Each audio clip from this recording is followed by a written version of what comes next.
Global Sumud ফ্লোটিলার একটি নৌকা গাজার জলসীমায় প্রবেশ করেছে। পেছনে রয়েছে আরও ২৩টি। ফ্লোটিলার লাইভ ট্র্যাকারের বরাতে এই তথ্য জানিয়েছে আল জাজিরা।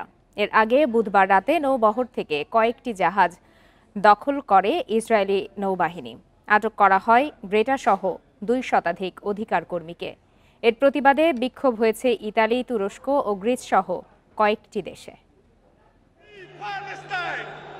গাজার ক্ষুধার্ত ফিলিস্তিনিদের কাছে ত্রাণ পৌঁছে দিতে ৩১ আগস্ট স্পেনের বার্সেলোনা থেকে যাত্রা শুরু করে গ্লোবাল সুমুদ ফ্লোটিলার প্রথম বহর।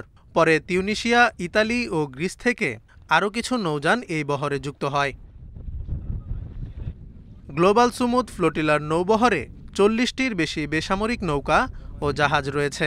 এই যাত্রায় অংশ নিয়েছেন বিভিন্ন দেশের প্রায় ৫০০ মানবাধিকার কর্মী, আইনজীবী, সংসদ সদস্য ও সমাজকর্মী। বুধবার রাতে ভূমধ্যসাগরে গাজা থেকে প্রায় ১২০ কিলোমিটার দূরে থাকা অবস্থায় নৌবহরের কয়েকটি জাহাজে ঢুকে পড়ে ইসরায়েলি বাহিনী। আটক করা হয় সুইডিশ জলবায়ু কর্মী গ্রেটা সহ ২ শতাধিক অধিকার কর্মীকে। ফ্লোটিলার নৌবহরে রয়েছেন বাংলাদেশি আলোকচিত্রী ও মানবাধিকার কর্মী শহীদুল আলম। সবাই এখানে জড়ো হয়েছি, সবাই উদ্বিগ্ন। এখানে বসে বিভিন্ন জায়গা থেকে আমরা রিপোর্ট দিতে চেষ্টা করছি। আলমা একদম শুরুর দিকে ছিল, আমরা শেষের দিকে। কাজেই আলমার উপর যা হচ্ছে সেটা আমাদের উপরে হবে, সেটাই অনুমান করা যায়। আটককৃতদের এখন ইসরায়েলের আইনি প্রক্রিয়ার মধ্য দিয়ে যেতে হবে। তবে ইয়ম কিপুর যুদ্ধের স্মরণে ছুটি থাকায় ইসরায়েলে বর্তমানে প্রায় সব ধরনের সরকারি কার্যক্রম বন্ধ রয়েছে। হামাসের সঙ্গে এই নৌবহরের সম্পর্ক রয়েছে বলে শুরু থেকেই দাবি করে আসছে ইসরায়েল। তাছাড়া সুমুদ ফ্লোটিলার যাত্রা কোনো মানবিক অভিযান নয়, বরং উস্কানিমূলক কর্মকাণ্ড বলে মন্তব্য করেছে ইসরায়েলি পররাষ্ট্র মন্ত্রণালয়। এদিকে সুমুদ ফ্লোটিলা থেকে অধিকার কর্মীদের আটকের পর ইসরায়েলি কূটনীতিকদের বহিষ্কার করেছে কলম্বিয়া। এছাড়া এর প্রতিবাদে গ্রিস ও তুরস্কে ইসরায়েলি কনসুলেটের সামনে বিক্ষোভ হয়েছে। প্রতিবাদ জানিয়ে দেশজুড়ে সাধারণ ধর্মঘটের ডাক দিয়েছে ইতালির শ্রমিক সংগঠনগুলো। এর আগেও কয়েকবার ফ্লোটিলার গাজামুখী জাহাজে হামলা বা বাধা দিয়েছে Israel. Zubair Hussain, Independent News. এ বিষয়ে আরও বিস্তারিত জানাতে এই মুহূর্তে বার্তা কক্ষ থেকে যোগ দিয়েছেন সহকর্মী জোবায়ের হুসাইন। জোবায়ের, আপনি তো এই গ্লোবাল সুমুদ ফ্লোটিলার যাত্রার সার্বিক খবরাখবর রাখছেন। আপনার কাছে একটু জানতে চাই যে এই সুমুদ ফ্লোটিলার একটি নৌকা গাজার জলসীমায় এরই মধ্যে প্রবেশ করেছে বলে আমরা জানতে পেরেছি। এটি কি শেষ পর্যন্ত ত্রাণ প্রত্যাশীদের কাছ পর্যন্ত পৌঁছাবে কিনা কি মনে হচ্ছে? আর যেই ২ শতাধিক অধিকার কর্মীকে এখন পর্যন্ত আটক করা হয়েছে, তাদের বিষয়ে সর্বশেষ কি খবরাখবর পাওয়া যাচ্ছে? জি লোপা, শুরুতে কিন্তু ৪০টির বেশি জাহাজ এবং নৌকা গাজার পথে যাত্রা শুরু করে। তো ইসরায়েল কিন্তু এটি বাধা দেওয়ার চেষ্টা করে। শেষ পর্যন্ত যে খবর, এরই মধ্যে একটি নৌকা গাজার জলসীমায় প্রবেশ করেছে এবং এর পেছনে আরও ২৩টি নৌকা কিন্তু এখনও তারা চেষ্টা অব্যাহত রেখেছে। কারণ ইসরায়েল কিন্তু নানাভাবে তাদেরকে বাধা দেওয়ার চেষ্টা করছে ইসরায়েলি নৌবাহিনী। তো যারা মানবাধিকার কর্মী যারা সেখানে রয়েছেন তারা কিন্তু বলছেন যে যত বাধাই আসুক তারা শেষ পর্যন্ত এই গাজা উপকূলে পৌঁছাবেন এবং গাজার ক্ষুধার্ত ফিলিস্তিনিদের কাছে তারা খাবার পৌঁছে দেবেন। তো এই তারা নৌকায় করে বা জাহাজে করে যেই ত্রাণ নিয়ে যাচ্ছেন সেটি কিন্তু পরিমাণের দিক থেকে খুব বেশি নয়, কিন্তু তারা একটি বার্তা দিতে চাচ্ছেন আন্তর্জাতিক বিশ্বকে, যেখানে ২ বছর ধরে যেখানে গাজার ফিলিস্তিনিরা খাবারের অভাবে ক্ষুধার কারণে মারা যাচ্ছে, অসুস্থ হয়ে পড়ছে। তো তারা যে বার্তাটি দিতে যাচ্ছেন, এখন পরিস্থিতিটি যেখানে গিয়ে দাঁড়িয়েছে আসলে যে তারা গাজা উপকূলে পৌঁছাতে পারবেন কি পারবেন না তার চেয়ে যে বড় বিষয় সেটি হচ্ছে তারা কিন্তু এরই মধ্যে বিশ্বজুড়ে একটি সাড়া ফেলে দিয়েছেন। বিশ্বের বিভিন্ন দেশ কিন্তু তাদের পুরো বিশ্বর নজর কিন্তু এখন এই ফ্লোটিলার নৌবহরের দিকে। ইসরায়েল যখন এই বাধা দেয় জাহাজগুলোকে, তখন এই খবরটি পাওয়ার পরপরই কিন্তু আমরা বিভিন্ন দেশে বিক্ষোভ হতে দেখেছি। এই বিক্ষোভকারী দেশগুলোর মধ্যে কিন্তু ইসরায়েলের মিত্র দেশগুলো রয়েছে। ইতালিতে কিন্তু সাধারণ ধর্মঘটের ডাক দিয়েছে শ্রমিক ইউনিয়নগুলো। গ্রিসে ধর্মঘট হচ্ছে, গ্রিসে আন্দোলন হচ্ছে। তারপর আরও কলম্বিয়া সহ বিভিন্ন দেশে আন্দোলন হচ্ছে। ইসরায়েলি এই সেটি আমরা খবরে দেখাচ্ছিলাম। জোবায়ের, যেই 200 জন মতো অধিকার কর্মীকে আটক করা হয়েছে, ইসরায়েল যাদেরকে আটক করেছে তাদের বিষয়ে কোনো ধরনের তথ্য কি পাওয়া যাচ্ছে কিনা? জি, ইসরায়েল যেটি বলছে যে তারা এখন নিরাপদে রয়েছে, কিন্তু ইসরায়েলে বর্তমানে সরকারি ছুটি চলছে। ইয়ম কিপুর যুদ্ধের স্মরণে তারা এই ছুটিটি পালন করে থাকে। তো এই ছুটি থাকার কারণে সরকারি অফিস আদালত কিন্তু বন্ধ রয়েছে। এই কারণে যখন অফিস আদালত খুলবে তখন একটি আইনি প্রক্রিয়ার মধ্য দিয়ে তাদেরকে পরবর্তী পদক্ষেপ নেওয়া হবে বলে ইসরায়েল এরই মধ্যে জানিয়েছে। জোবায়ের হোসেন, আপনি তথ্য সংগ্রহ করতে থাকুন। অনেক ধন্যবাদ আপনাকে। প্রতিমা বিসর্জনের মধ্য দিয়ে শেষ হচ্ছে 5 দিনের দুর্গোৎসব। বিজয়া দশমীর সকালে মণ্ডপে হয় বিহিত পূজা। ভক্তরা দেবীর কাছে শান্তি, সৌভাগ্য আর সমৃদ্ধি কামনা করেন। পরে মণ্ডপে মণ্ডপে সিঁদুর খেলায় মেতে ওঠেন নারীরা। মণ্ডপে মণ্ডপে বিদায়ের সুর। বিজয়া দশমীতে ভক্তদের কাঁদিয়ে কৈলাসে ফিরবেন দেবী দুর্গা। ভরাক্রান্ত হৃদয়ে দেবী দুর্গাকে বিদায় জানাবেন ভক্তরা। দশমীর সকালে বিহিত পূজা হয় ঢাকেশ্বরী মন্দিরে। দেবীকে প্রতীকী বিসর্জন দেয়া হয় দর্পণে। এরপর ঘট বিসর্জন দেয়া হয়। আজকে পুজোর শেষ দিন, খারাপও লাগছে, আবার একটা বছরের অপেক্ষা। মার কাছে চাইবো সবার যেন ভালো হয়, সবাই যেন ভালো থাকে, সবাইকে যেন সুস্থ রাখে।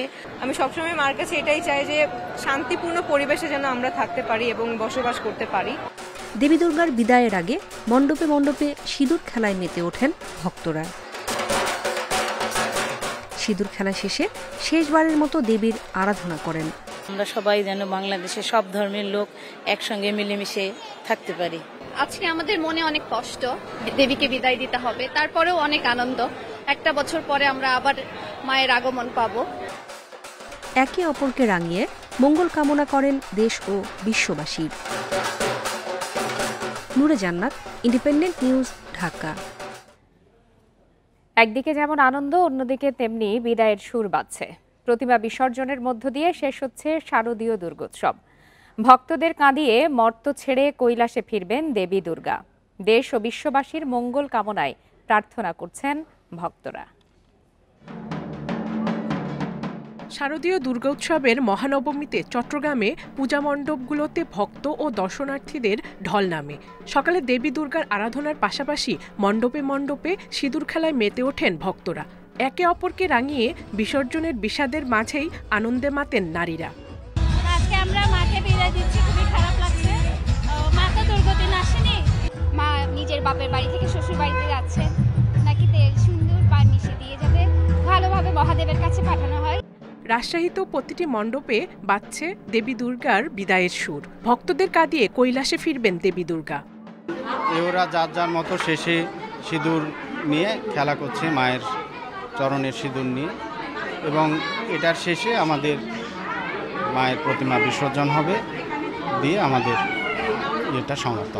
বরিশালে সকালে বৈরী আবহাওয়া উপেক্ষা করে মণ্ডপগুলোতে ভিড় করেন ভক্তরা। পরে পূজা অর্চনা অঞ্জলির মধ্য দিয়ে আনুষ্ঠানিকতা সম্পন্ন করে ভক্তরা মেতে ওঠেন সিঁদুর খেলায়। পুজো শেষ হয়ে যাচ্ছে, এই জন্য আবার খারাপ লাগতেছে। পুজো আসতেছে, আসলে এটাই অনেক মজার, অপেক্ষাটাই সব থেকে বড় মজার। লোভ, লালসা, কাম, ক্রোধ এগুলোকে আমাদের বর্জন করতে হবে, এটাই হলো বিজয়া দশমীর মূল বিষয়। এছাড়াও বগুড়া, সিলেট, গাজীপুর সহ দেশের বিভিন্ন জেলায় শেষ সময়ে দেবী দুর্গার আরাধনার পাশাপাশি চলছে বিসর্জনের প্রস্তুতি। Zulekha Parvin, Independent News. দুর্গোৎসবের আরো খবর জানাতে এই মুহূর্তে রাজশাহী থেকে যোগ দিয়েছেন সহকর্মী মুস্তাফিজুর রহমান। মুস্তাফিজ, আমরা যতদূর খবর পেয়েছি যে রাজশাহীতে এরই মধ্যে বিসর্জন শুরু হয়ে গেছে। সব মিলিয়ে সেখানকার সার্বিক পরিস্থিতি কেমন দেখছেন? এবং আগেই তো জানানো হয়েছে যে নির্দিষ্ট সময়ের মধ্যে বিসর্জন সম্পন্ন করতে হবে, সেক্ষেত্রে প্রশাসনের প্রস্তুতি কেমন?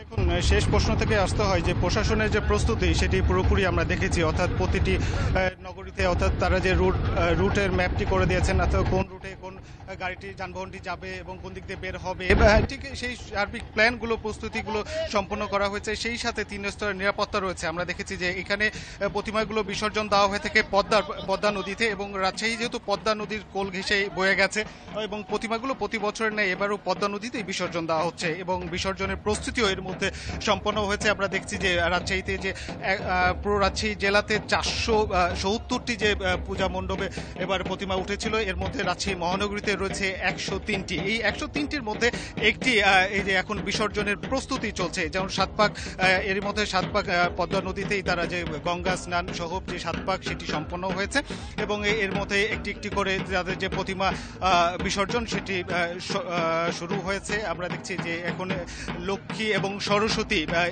যে বিসর্জন সেটি হবে, এরপরে যে দেবী দুর্গা তাকে বিসর্জন দেওয়া হবে। আমরা এখন পর্যন্ত প্রশাসনের পক্ষ থেকে যেটি বলা হচ্ছে যে দেবী দুর্গা অর্থাৎ বিসর্জনের সার্বিক প্রস্তুতি বলতে নিরাপত্তা সহ কোনো যেন ঘাটতি না থাকে। এখানে আমরা দেখেছি নৌ পুলিশ পদ্মা নদীতে, এখানে নৌ পুলিশ রয়েছে, ফায়ার সার্ভিসের কর্মীদের এখানে সদস্য যারা রয়েছেন তারা এখানে মোতায়েন রয়েছে, সেই সাথে আইন শৃঙ্খলা অন্য যে ইউনিটগুলো রয়েছে তারাও কিন্তু মোতায়েন রয়েছে। অর্থাৎ প্রশাসনের পক্ষ থেকে বলা হচ্ছে যে বিসর্জন কার্যক্রম যেন সুষ্ঠুভাবে সম্পন্ন হয় এবং নির্বিঘ্নে সম্পন্ন হয়, কোনো প্রকার বাধা বিঘ্ন ছাড়া যেন সম্পন্ন হয়, সেই প্রস্তুতি কিন্তু তাদের পক্ষ থেকে নেওয়া হয়েছে।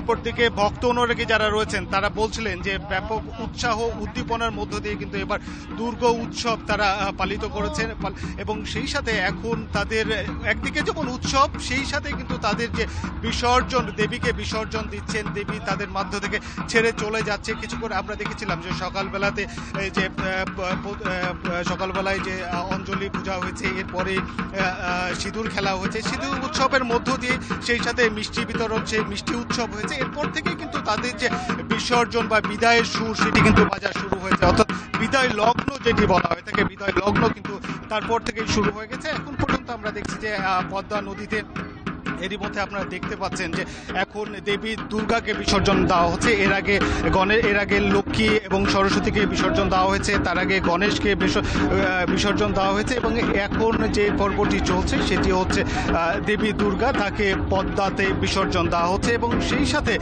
ভক্ত অনুরাগী যারা রয়েছেন তারা বলছেন এটি দেবী দুর্গাকে বিসর্জন দেওয়া হচ্ছে না এবং দেবীকে কিন্তু আগামীতে স্বাগত জানানো হচ্ছে। সেই সাথে দেবী এবার গজে চড়ে এসেছিলেন এবং দোলায় চেপে এবার ফিরে যাচ্ছেন এবং সকলের ভক্ত অনুরাগী যারা রয়েছিলেন প্রত্যেকের প্রত্যাশা যে তাদের মায়ের কাছে যেটা প্রাপ্তি বা তাদের মায়ের কাছে যেটি প্রত্যাশা করেছেন যে ধরনী যেন সুখ শান্তিতে ভরে উঠে, অনাচার যেন দূর হয়ে যায়, এটি তাদের প্রত্যাশা ছিল এবং তারা বিশ্বাস করেন যে দেবীর কাছ থেকে তারা খালি হাতে কেউ ফিরবেন না বা দেবী তাদেরকে কেউ খালি হাতে ফেরত দেবেন না, দেবী দশাত ভরে তাদের যে আশীর্বাদ সেটি করবেন, এটি কিন্তু তাদের প্রত্যাশা। এবং এখন পর্যন্ত আমরা যতটুকু দেখেছি রাজশাহী নগরীতে এর মধ্যে যে 103টি মণ্ডপে দুর্গা পূজা অনুষ্ঠিত হয়েছিল, এর মধ্যে একটি বিসর্জন এর মধ্যে সম্পন্ন হয়েছে, বাকিগুলো বিসর্জনের প্রস্তুতি চলছে এবং প্রশাসনের পক্ষ থেকে বলা হচ্ছে যে বিসর্জন সংক্রান্ত সার্বিক প্রস্তুতি কিন্তু সম্পন্ন করা হয়েছে, কোনো যেন নির্বিঘ্নে যেন ভক্ত অনুরাগীরা দেবী দুর্গা বিসর্জন দিতে পারেন সেই প্রস্তুতি কিন্তু তাদের এর মধ্যে সম্পন্ন করা হয়েছে। তো এই মুস্তাফিজুর রহমান, আপনাকে অনেক ধন্যবাদ। এবারে একই বিষয়ে জানাতে চট্টগ্রাম থেকে আমাদের সাথে যোগ দিয়েছেন সহকর্মী আহসান রিটন। রিটন, আমরা দেখাচ্ছিলাম যে রাজশাহীতে এরই মধ্যে প্রতিমা বিসর্জন শুরু হয়ে গেছে, চট্টগ্রামে কি ধরনের পরিস্থিতি দেখছেন মণ্ডপগুলোতে, আর বিসর্জন কি কোথাও শুরু হয়েছে? দেখুন, 4 দিন পূজা শেষে আজকে শারদীয় দুর্গোৎসবের সর্বশেষ দিন। আমরা দেখেছি আজকে প্রতিটি মণ্ডপে সকালে সিঁদুর খেলা ছিল, রং খেলা ছিল, আরতি ছিল। এই মুহূর্তে আমরা দেখছি বিভিন্ন মণ্ডপগুলোতে আসলে প্রতিমা বিসর্জনের জন্য নেয়ার যে প্রস্তুতি সেটি চলছে। আমি বলে রাখি যে আজকে সকাল থেকে আসলে চট্টগ্রামে এক পশলা বৃষ্টি হয়ে গেছে এবং সে কারণে যত দ্রুত সম্ভব এখান থেকে আসলে প্রতিমানে যে বিষয়টি কিছুটা বিলম্বিত হচ্ছে। আমরা দেখছি ইতিমধ্যে নগরীর নানা জায়গা থেকে প্রতিমাগুলোকে বের করে সেগুলোকে পতেঙ্গা সহ নগরীর 4টি জায়গায় নিয়ে যাওয়া হচ্ছে বিসর্জনের জন্য। আমরা এই মুহূর্তে আছি লালখাবাজার সনাতন ক্লাবের যে পূজা মণ্ডপ, সেখানে আমরা আছি।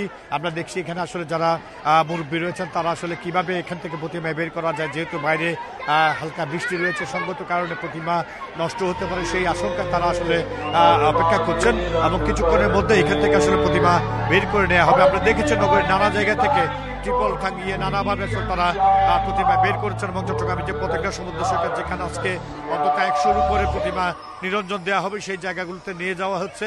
এবং আমরা পুজো উদযাপন পরিষদের সাথে কথা বলেছি, তারা যেটি বলছেন সেটি হচ্ছে আজকে রাত যতক্ষণ পর্যন্ত একটি প্রতিমাও কর্ণফুলী নদী কিংবা বঙ্গোপসাগরের উপরে তীরে থাকবে, বিসর্জন না দেওয়া পর্যন্ত প্রশাসন তাদের কাজ সুস্থ করেছেন।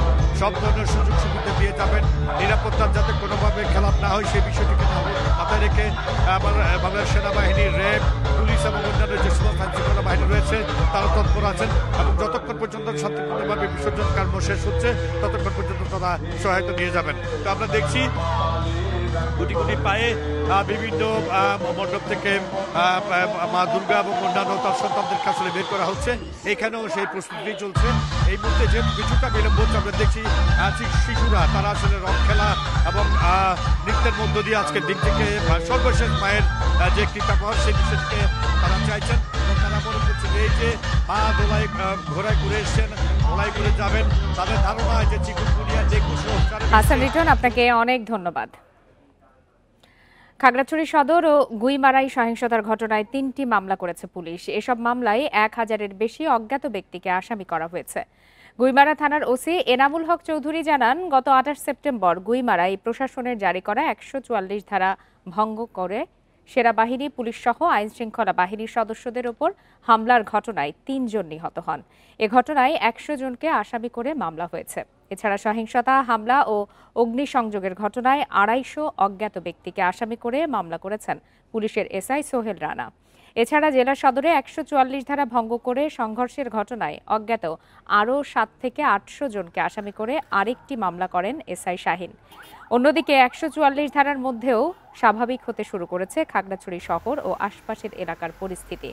আজ সাপ্তাহিক হাটের দিন হওয়ায় খাগড়াছড়ি বাজারে ভিড় করছেন স্থানীয়রা। বাজারে ক্রেতা সমাগম বাড়ায় খুশি ব্যবসায়ীরা।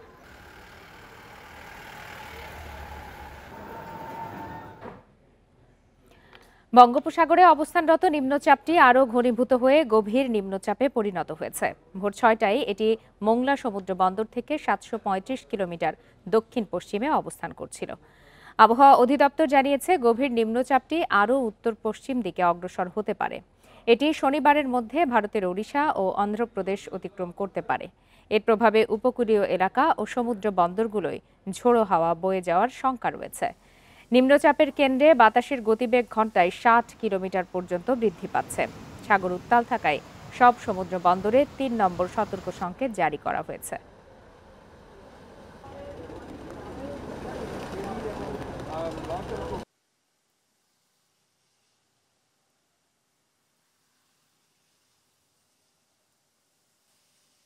গতকাল যে নিম্নচাপ ছিল এটা আজকে রাতে এটা আরো শক্তি সঞ্চয় করে গভীর নিম্নচাপ হয়েছে। ইতিমধ্যেই সাগরে আমরা মাছ ধরা নৌকা ট্রলারকে সাবধান করেছি এবং 3 নম্বর স্থানীয় সতর্ক সংকেত দেখিয়ে যেতে বলা হয়েছে।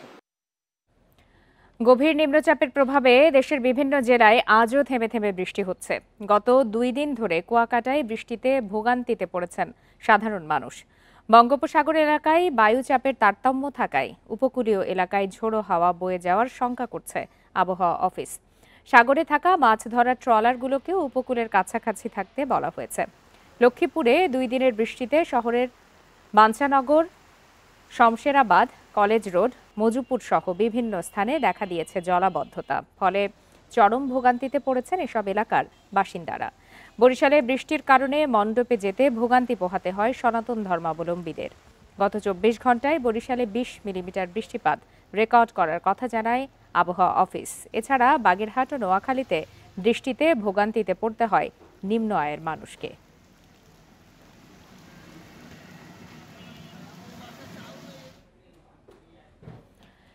এই গভীর নিম্নচাপের বিষয়ে আলোচনা করতে এই মুহূর্তে রাজধানীর আগারগাঁ থেকে আমাদের সাথে যোগ দিয়েছেন আবহাওয়াবিদ ডক্টর মোহাম্মদ আবুল কালাম মল্লিক। জনাব আবুল কালাম মল্লিক, আপনাকে স্বাগত জানাচ্ছি ইন্ডিপেন্ডেন্ট টেলিভিশনে। আপনার কাছে একটু জানতে চাই যে এই গভীর নিম্নচাপটির কি ধরনের প্রভাব বাংলাদেশের উপর পড়তে পারে এবং এটি কতদিন স্থায়ী হবে? হ্যাঁ, আপনাকে ধন্যবাদ। আপনি যা বলছিলেন যে বাংলাদেশের উত্তর পশ্চিম বঙ্গোপসাগর ও তৎসংলগ্ন পশ্চিম মধ্য বঙ্গোপসাগরে একটি গভীর নিম্নচাপ রয়েছে। আজকে সকাল 6টায় সেটি নিম্নচাপ থেকে গভীর নিম্নচাপে পরিণত হয়েছে। এটি ভারতের অন্ধ্র এবং উড়িষ্যা উপকূলের বরাবর উপকূল অতিক্রম করবে, তবে এর প্রভাবে বাংলাদেশে কিন্তু ব্যাপক বৃষ্টিপাত সংঘটিত হবে। আমরা এজন্য গতকাল থেকেই 72 ঘন্টার জন্য ভারী বর্ষণের একটি সতর্কবার্তা দিয়েছি এবং এই গভীর নিম্নচাপের প্রভাবে বাংলাদেশের উত্তর বঙ্গোপসাগর এবং উপকূলীয় জেলাসমূহে অস্থায়ীভাবে দমকা বাতাস এবং ঝোড়ো হাওয়া বয়ে যেতে পারে। সকল সমুদ্র বন্দর সমূহকে 3 নম্বর স্থানীয় সতর্কতা সংকেত দেখিয়ে যেতে বলা হয়েছে। তাছাড়া অভ্যন্তরীণ নদী বন্দর, বিশেষ করে ঢাকা, খুলনা, বরিশাল, পটুয়াখালী, নোয়াখালী, কুমিল্লা, চট্টগ্রাম, কক্সবাজার এবং সিলেট এইসব অঞ্চলের নদী বন্দরকে 1 নম্বর সতর্কবার্তা দেখিয়ে যেতে বলা হয়েছে। সন্ধ্যার পর থেকে একটু বাতাসের প্রবণতা বৃদ্ধি পেতে পারে এবং এই যে বৃষ্টি হবে, এই বৃষ্টির ফলে জনাব আবুল কালাম মল্লিক, আপনি জানেন যে দেশে টানা ছুটি চলছে এবং এই ছুটিতে অনেকেই কিন্তু সমুদ্র বন্দর, বিশেষ করে কক্সবাজার এবং কুয়াকাটায় গেছেন। সেক্ষেত্রে পর্যটকদের জন্য আপনার কোনো বার্তা আছে কিনা? আপনাকে ধন্যবাদ। যেহেতু আমরা সাগরে 3 নম্বর সতর্কবার্তা দিয়েছি এবং অভ্যন্তরীণ নদী বন্দরে যেসব নৌযান চলাচল করে তারা যাতে সাবধানে চলাচল করে, যেখানে বাতাসের গতিবেগ 45 থেকে 60 কিলোমিটার প্রতি ঘন্টায় উন্নতি হতে পারে, অবশ্যই সাবধানে চলাচল করতে হবে এবং উপকূলের কাছাকাছি থাকতে হবে। এবং এই যে বিদ্যমান বৃষ্টি, এই বৃষ্টি আরো 2 থেকে 3 দিন অব্যাহত থাকতে পারে। উপকূলীয় জেলাগুলোতে বৃষ্টিপাতের তীব্রতা একটু বেশি থাকবে এবং ঢাকা মহানগর এবং চট্টগ্রাম মহানগরের এলাকায় ভারী বৃষ্টিপাত জনিত কারণে অস্থায়ী জলাবদ্ধতা তৈরি হতে পারে। তাছাড়া বাংলাদেশের লো লাইং এরিয়া ভারী বৃষ্টিপাতের কারণে অস্থায়ীভাবে জলাবদ্ধতা তৈরি হতে পারে। সকলকে ডক্টর মোহাম্মদ আবুল কালাম মল্লিক, আপনাকে অসংখ্য ধন্যবাদ আমাদের সাথে যোগ দেওয়ার জন্য। দেশকে অস্থিতিশীল করতে আওয়ামী লীগ ও ভারত যৌথভাবে চেষ্টা চালিয়ে যাচ্ছে বলে মন্তব্য করেছেন বিএনপি চেয়ারপারসনের উপদেষ্টা জয়নাল আবদিন ফারুক। সকালে জাতীয় প্রেসক্লাবে ঢাকাস্থ সেনবাগ ফোরামের আলোচনা সভায় এই মন্তব্য করেন তিনি। ভারত বাংলাদেশের বন্ধু নয় মন্তব্য করে তিনি বলেন, সীমান্তে হত্যা, পুশ ইন সহ নানাভাবে তারা বিশৃঙ্খলা সৃষ্টি করতে চায়।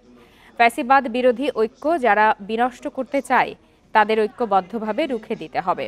এ সময় সব দাবি দেওয়া নির্বাচিত সরকারের জন্য রেখে দিতে আন্দোলনরত রাজনৈতিক দলগুলোর প্রতি আহ্বান জানান বিএনপির এই নেতা।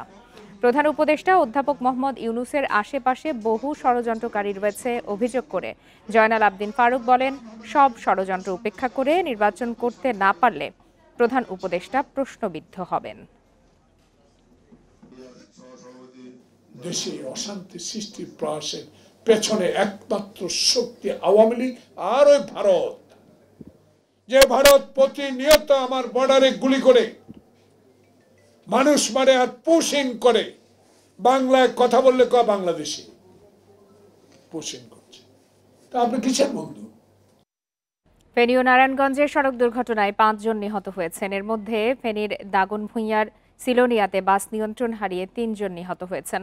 আহত হয়েছেন 8 জন। পুলিশ জানায়, ফেনীর মহিপাল থেকে নোয়াখালীগামী সুগন্ধা পরিবহনের বাসটি সকালে সিলোনিয়া বাজারে নিয়ন্ত্রণ হারিয়ে সড়কের পাশে বৈদ্যুতিক খুঁটিতে ধাক্কা লাগে। এ সময় বাসটি উল্টে একটি দোকানের ভেতরে পড়ে। এতে আহত হন 11 জন। তাদের উদ্ধার করে ফেনী জেনারেল হাসপাতালে নেওয়া হলে 3 জনকেই মৃত ঘোষণা করেন চিকিৎসক। গুরুতর আহত একজনকে চট্টগ্রাম মেডিকেল কলেজ হাসপাতালে পাঠানো হয়েছে। এদিকে নারায়ণগঞ্জে কাঁচপুর ব্রিজে গাড়ি চাপায় 2 ট্রাক চালক নিহত হয়েছেন। পুলিশ বলছে, সড়কে 2টি ট্রাক বিকল হয়ে গেলে তা সরানোর চেষ্টা করছিলেন তারা। পরে সড়কে যান চলাচল স্বাভাবিক রাখতে কাজ শুরু করলে চট্টগ্রামগামী অজ্ঞাত গাড়ির চাপায় তাদের মৃত্যু হয় বলে ধারণা পুলিশের। প্রথমবার বাড়ি খায় আপনার ব্রিজের বাম পাশে, দ্বিতীয়বার বাড়ি খায় আবার ব্রিজের ডান পাশে। এর পরবর্তীতে আবার গাড়ি কাট নিলে, মোড় নিলে, পরবর্তীতে গাড়ি কারেন্টের পিলার সহ নিয়ে দোকানের ভিতরে ঢুকে যায়। ব্রেক করে নিয়ন্ত্রণ করতে পারে না, পরে ব্রিজের রিলিংয়ের সাথে বাড়ি খায়, বাড়ি খেয়ে বিদ্যুতের খুঁটিকে যায় আঘাত করে। পরবর্তীতে পিছন দিক থেকে আসা আরেকটা ওই যে ছোট মিনি কাভার্ড ভ্যান, সেটাও গতি নিয়ন্ত্রণ করতে না পেরে ওই যে এর সাথে সুগন্ধা গাড়ির সাথে বাড়ি খায়। নোয়াখালীর কোম্পানিগঞ্জে গ্যাস লিকেজ থেকে বিস্ফোরণে একই পরিবারের নারী ও শিশুসহ 4 জন দগ্ধ হয়েছেন। উপজেলার বসুরহাট পৌরসভার 8 নম্বর ওয়ার্ডের একটি বাসায় এই ঘটনা ঘটে। ফায়ার সার্ভিস জানায়, বুধবার সন্ধ্যায় কুমোদ চন্দ্রনাথের বাসার ভেতর বিকট শব্দ হয়। এ সময় ফ্ল্যাটের বিভিন্ন কক্ষে আগুন ছড়িয়ে পড়ে। এতে কুমুদ চন্দ্রনাথ, তার স্ত্রী, ছেলে, মেয়ে সহ 4 জন দগ্ধ হন। পরে তাদেরকে উদ্ধার করে হাসপাতালে নেওয়া হয়। সেখান থেকে আশঙ্কাজনক অবস্থায় একজনকে ঢাকায় জাতীয় বার্ন ইনস্টিটিউটে পাঠানো হয়েছে। গ্যাস লিকেজ থেকে বিস্ফোরণটা হয়েছে, যে ওনারা যে রান্নাবান্না করছে, রান্নাবান্না করার পরে গ্যাসের চুলাটা সঠিকভাবে হয়তো হয় নাই, যে কারণে গ্যাস আস্তে আস্তে লিক করে এরপরে ওনারা যে প্রদীপ জ্বালাইছে, প্রদীপের সাথে এটা হয়ে এরপর হঠাৎ করে বিস্ফোরণ হয়ে এই দুর্ঘটনা ঘটছে আর কি। এটা আমরা প্রাথমিকভাবে ধারণা করতেছি। বিদেশি বিনিয়োগকারীদের হিসাব খোলার পর তাৎক্ষণিক সেই তথ্য জানানোর শর্ত শিথিল করেছে কেন্দ্রীয় ব্যাংক। এতে ব্যাংকগুলো এখন থেকে এসব হিসাব খোলার বিষয়ে আগ্রহী হবে বলে আশা প্রতিষ্ঠানটির কর্মকর্তাদের।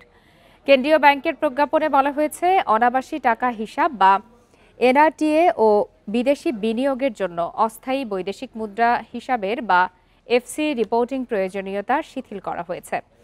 ব্যাংকগুলোকে এখন থেকে এসব হিসাব খোলার সময় তাৎক্ষণিক জানাতে হবে না। এর পরিবর্তে অনুমোদিত ডিলারদের নগদায়ন সার্টিফিকেট, অনলাইন ট্রানজ্যাকশন আইডি ও হিসাবের বিবরণী 14 দিনের মধ্যে কেন্দ্রীয় ব্যাংককে জানাতে হবে। এমনকি বিদেশি তহবিল স্থানীয় মুদ্রায় রূপান্তর করা যাবে। এছাড়া অনিবন্ধিত বিনিয়োগের ক্ষেত্রে প্রয়োজনীয় খরচ মেটানোর পর হিসাবের স্থিতি অনুমোদন ছাড়াই বিনিয়োগকারীরা বিদেশে নিতে পারবেন।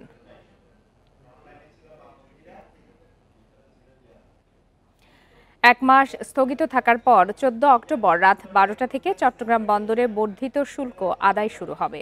ফলে বন্দরে আসা সব জাহাজ, কন্টেইনার ও কার্গোর বিল নতুন হারে নেওয়া হবে বলে জানিয়েছে বন্দর কর্তৃপক্ষ। এ সংক্রান্ত এক বিজ্ঞপ্তিতে বলা হয়, সব জাহাজ, কন্টেইনার ও কার্গো ছাড়াও C&F প্রতিনিধি সহ ব্যবহারকারীদের বাড়তি শুল্ক দিতে হবে। এছাড়া তালিকাভুক্ত শিপিং এজেন্টদের ব্যাংকে বাড়তি হারে টাকা জমা রেখে আসা জাহাজের ছাড়পত্র নিতে বলা হয়েছে। এর আগে 15 সেপ্টেম্বর থেকে 23টি খাতে বর্ধিত মাশুল আদায় শুরু করার ঘোষণা দিয়েছিল বন্দর কর্তৃপক্ষ। এতে খরচ বেড়ে যায় সর্বোচ্চ 41% পর্যন্ত।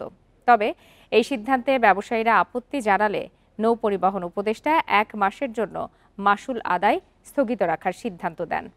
1 মাসের এই স্থগিতাদেশ শেষ হচ্ছে 14 অক্টোবর।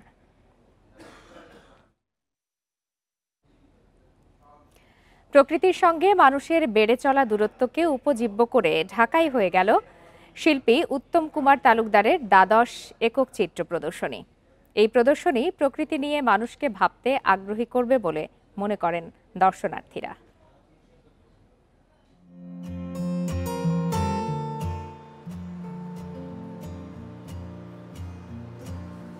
ভালো থাকার জন্য এই দূরত্ব ঘুচিয়ে আনা দরকার হলেও শিল্পী উত্তম কুমার তালুকদার মনে করেন এ বিষয়ে মানুষ বড়ই উদাসীন।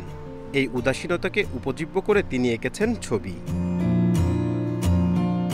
তার ছবিগুলো দেখানো হলো বুদ্ধিবৃত্তিক সাংস্কৃতিক চর্চার জন্য উন্মুক্ত প্ল্যাটফর্ম নুক ঢাকায়। দর্শনার্থীরা বলছেন, প্রতিটি চিত্রকর্মে তারা শিল্পীর গভীর ভাবনা ও প্রকৃতিপ্রেম খুঁজে পেয়েছেন। অন্য আর্টিস্টদেরকেও কিন্তু আকর্ষণ করে বা তাদেরকে ইচ্ছা শক্তি বাড়ানোর জন্য অনেক কিছুতে তাড়িত করে। আমাদের যারা আর্টিস্ট তাদের জন্য একটা এক্সিবিশনের একটা খুব বেটার একটা প্ল্যাটফর্ম করে দিয়েছে। ওই পিসেসগুলা প্রত্যেকটা আর্টে হচ্ছে সে তুলে ধরেছেন। যেমন একটা আর্ট দেখলাম যে উনি ব্যাকগ্রাউন্ড ব্ল্যাক করেছেন, বাট ওটা কলম দিয়ে ডট দিয়ে শিল্পীর অন্তর্গত প্রেরণার 40টি চিত্রকর্ম উপস্থাপন করা হয়েছে প্রদর্শনীতে। প্রাণপ্রেম প্রকৃতির মিলন মেলা ফুটিয়ে তোলা হয়েছে সেখানে। উত্তমদার কাজ আসলে আমরা যদি দেখি যে অনেক গভীরে যেতে হয় এবং অনেকক্ষণ দাঁড়িয়ে দেখার একটা বিষয় থাকে। তো ওনার ছবি কিউরেট করার সময় আমার মনে হয়েছে যে এটা আমার নিজের জন্য একটা বড় ইন্সপিরেশনের জায়গা। এটি শিল্পী উত্তম কুমার তালুকদারের 12তম একক প্রদর্শনী। রাহিনুল ইসলাম রিঙ্কু, ইন্ডিপেন্ডেন্ট নিউজ, ঢাকা। এরই সাথে শেষ করছি আজকের বিরতিহীন সংবাদ দুপুর। ইন্ডিপেন্ডেন্ট টেলিভিশনের সব খবরে আরও বিস্তারিত জানতে চোখ রাখুন ফেসবুক, ইউটিউব আর এক্সে। ধন্যবাদ এতক্ষণ সাথে থাকার জন্য।